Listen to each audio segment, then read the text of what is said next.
आदरणीय आचार्य महोदय तथा समस्त अध्यापकगण एवं मेरे भाइयों व बहनों को मेरा प्रणाम।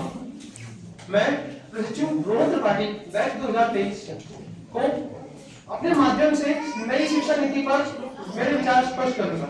वैसे तो मुझे कहा गया था कि तुमको बताना है, बट हमारे आदरणीय अतिथि महोदय श्री ओम प्रकाश शुक्ल जी ने लगभग सब कुछ बताया। मैं उसी में कुछ बिंदु और ऐड करूंगा, थोड़ा सा गहराई में जाकर, तो मैं समझा सकूंगा कि कैसे नई शिक्षा नीति हमारी क्षेत्रीय भाषाओं के प्रोत्साहन में मदद दिलाएगी।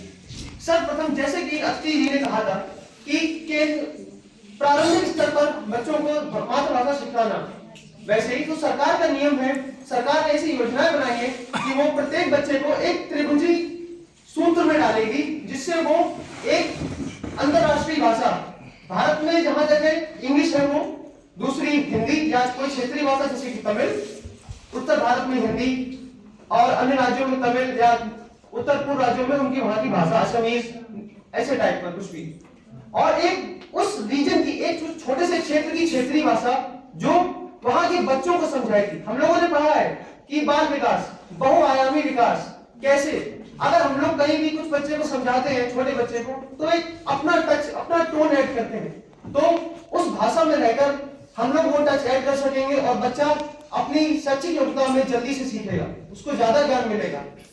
दूसरा देखा जाए तो उच्च स्तर पर नई शिक्षा नीति का एक ये उद्देश्य है कि कैसे क्षेत्रीय भाषाओं को उच्च स्तर पर लाकर उसको एज अ करियर आगे देखा जाए, ना कि सिर्फ हम लोग इंग्लिश या हिंदी में रह जाए।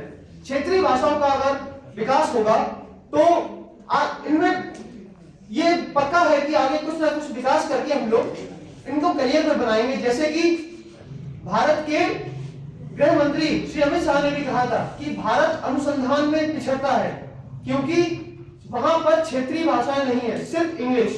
अगर क्षेत्रीय भाषाओं को उनमें सम्मिलित किया जाएगा तो अनुसंधान तथा उच्च शिक्षा में भी हम लोगों के बदलाव आएंगे। उसी प्रकार हम लोगों को हर चीज सरकार पर नहीं, कुछ हमारा भी दायित्व है, हम भी इस देश के नागरिक हैं, हर चीज सरकार पर नहीं डाली जा सकती। हम लोग जैसा कि मेरे बड़े भैया उवैस जी ने कहा था कि हम लोग सरकार से सोचते हैं बच्चा इंग्लिश मीडियम में जाएगा, चलिए बच्चा मानते हैं इंग्लिश मीडियम में जाएगा, लेकिन घर पर अगर 15-20 मिनट उसको हमारी जड़ों से जोड़ा जाए तो शायद हम लोग क्षेत्रीय भाषाओं को और अच्छे से बचा सकेंगे, उनका ख्याल ध्यान रख सकेंगे। एक उदाहरण है, अगर पेड़ जड़ से नहीं रहेगा, पेड़ बाहर से कितना भी सुंदर हो, अगर वो जड़ से शक्तिशाली नहीं है तो वो अंदर से खोखला रहेगा। उसी प्रकार बाहरी विकास भी जरूरी है पर जड़ से नहीं टूटना है। हम लोगों को अपनी जड़ों पर भी पकड़ रखनी है। धन्यवाद।